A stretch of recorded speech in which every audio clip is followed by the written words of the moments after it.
Merci beaucoup à tous pour ces excellentes et passionnantes interventions. Je vous propose, comme promis, une dizaine de minutes peut-être de questions-réponses, alors qui peuvent s'adresser à Marilyn et à moi évidemment, mais également à l'ensemble des panélistes et intervenants de l'après-midi. On leur donnera des micros s'il y a des questions qui leur sont adressées. Qui veut se lancer pour la première question ?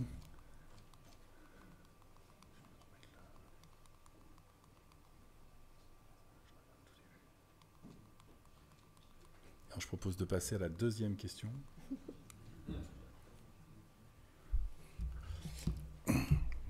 Sinon, on va boire un verre et on pose des questions dans la pièce d'à côté. Mais, c'est l'autre option. C'est l'autre option, exactement. Alors, l'année prochaine, est-ce qu'on peut éviter de faire tout en même temps, le même jour? Oui. Oui, peut-être pour revenir sur l'étude. Alors, Laurent Mazard, je suis le CTO d'Exaion. J'avais une question sur, dans les chiffres, la partie possession de crypto. Est-ce qu'on intégrait quand même les ETF quand c'est confié à autrui ou pas, en fait, sur ce volet-là? Alors, est-ce que les ETF, enfin, est-ce que les 10%, est-ce que pour déterminer les 10% de détenteurs, on a intégré la partie ETF ? Enfin, je crois qu'il y avait ceux qui ont en propre, ceux qui sont, enfin, avec les deux cercles. Là. Je vais répondre différemment et vous me direz si ça répond à la question.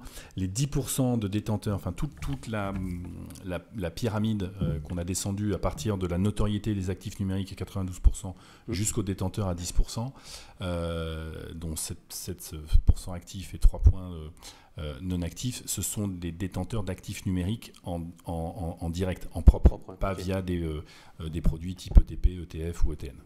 Et ça, vous avez pas réussi à mesurer un peu cette partie ETF ? Non.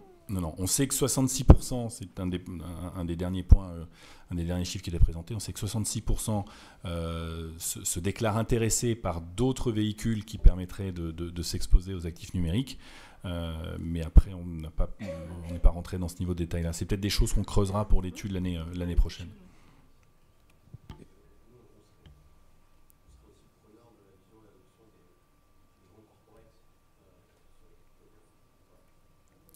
Une adoption corporate. Là, c'est vrai que l'objectif, c'est l'adoption grand public pour cette étude, avec un volet industrie. C'est plus compliqué d'aller interroger les grands groupes sur leur détention d'actifs numériques. Merci.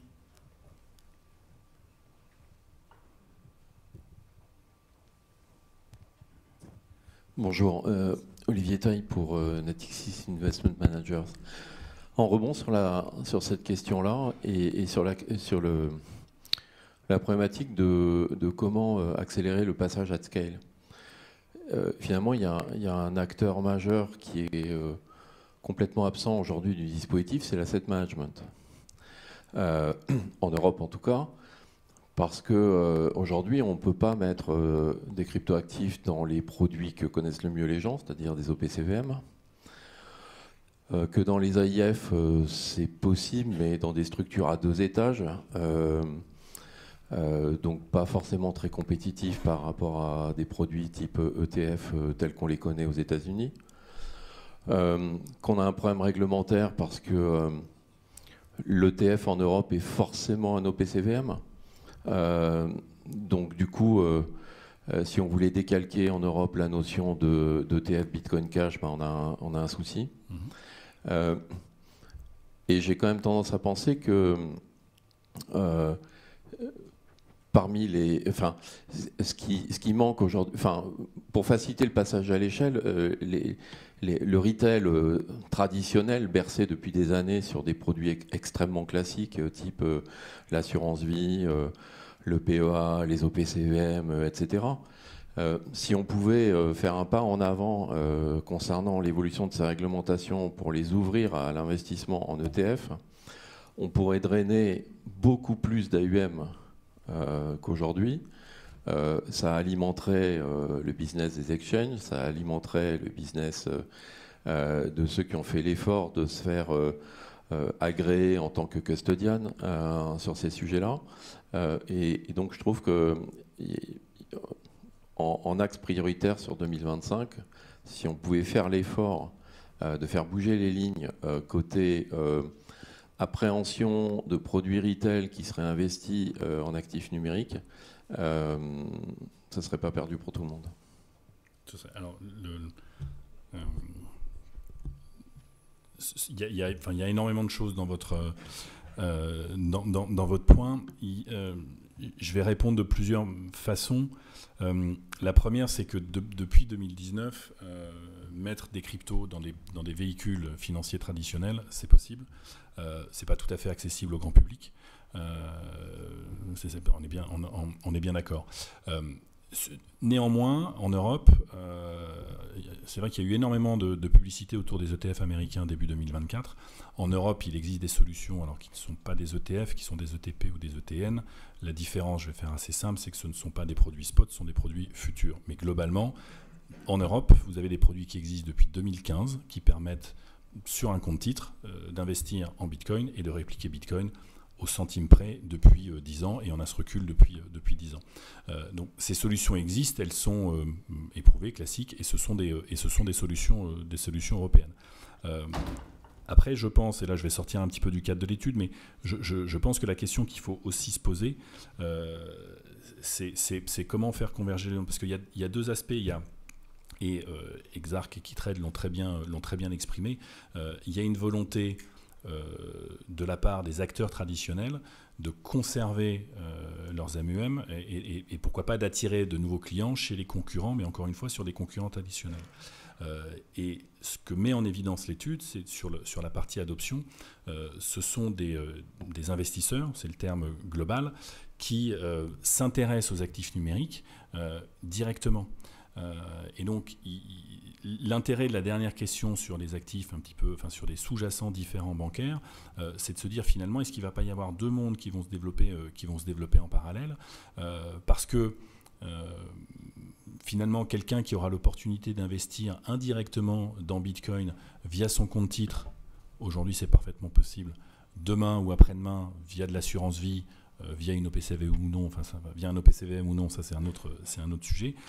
Du coup, est-ce que ces personnes-là iront investir directement sur des exchanges de type PSAN ou autre, etc. Ça c'est une vraie question, j'ai pas la réponse. Maintenant oui, si on veut développer l'adoption, ça passe nécessairement par la multiplication de produits qui permettent d'accéder simplement à ces actifs, bien évidemment.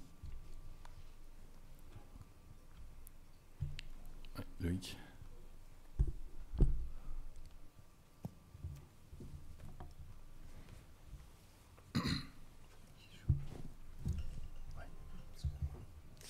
Du coup, Loïc Santel pour Contact Crypto. Moi, je voulais poser une question sur la détention des fonds. On montrait tout à l'heure sur l'étude qu'il y avait 50% de détention des fonds par un tiers, à peu près une dizaine de pourcents qui étaient sur un modèle hybride et 29% qui étaient avec des cold wallets de type MetaMask, etc., Ledger. Nous, nos clients, ils nous ont présenté les difficultés pour envoyer justement de la liquidité vers des cold wallets et généralement, ils passent par un exchange justement pour on-ramper ou off-ramper des fonds sur des cold wallets.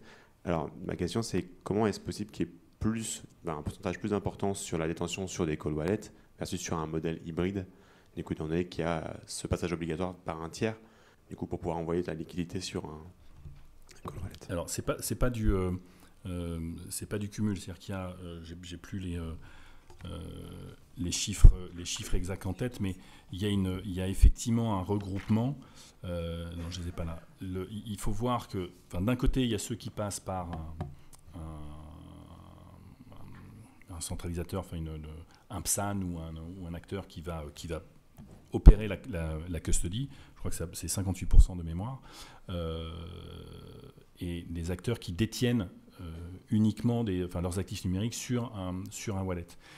Et vous avez, et c'est le chiffre qui est au milieu, il ne faut pas les cumuler, il y en a qui ont les deux, qui ont une partie de leur...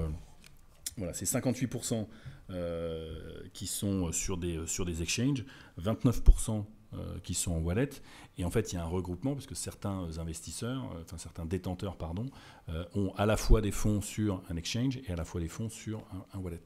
Mais il n'y a pas d'opposition entre les deux. Et on mesure, dans l'étude, c'est à un instant T. C'est pas de savoir si je suis passé par un exchange pour ensuite aller sur un wallet ou est-ce que je reste sur l'exchange. C'est à un instant T, si j'ai 100 d'investis, j'en ai autant sur un exchange centralisé, j'en ai autant sur un wallet. Et puis il y en a qui en ont dans les deux côtés. Et ça donne l'information au milieu, les 13% qui sont sur les deux.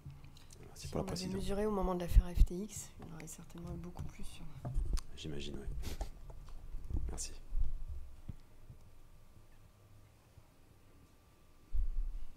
Est-ce qu'il y a une dernière question ou est-ce que tout le monde a très chaud comme moi et très soif?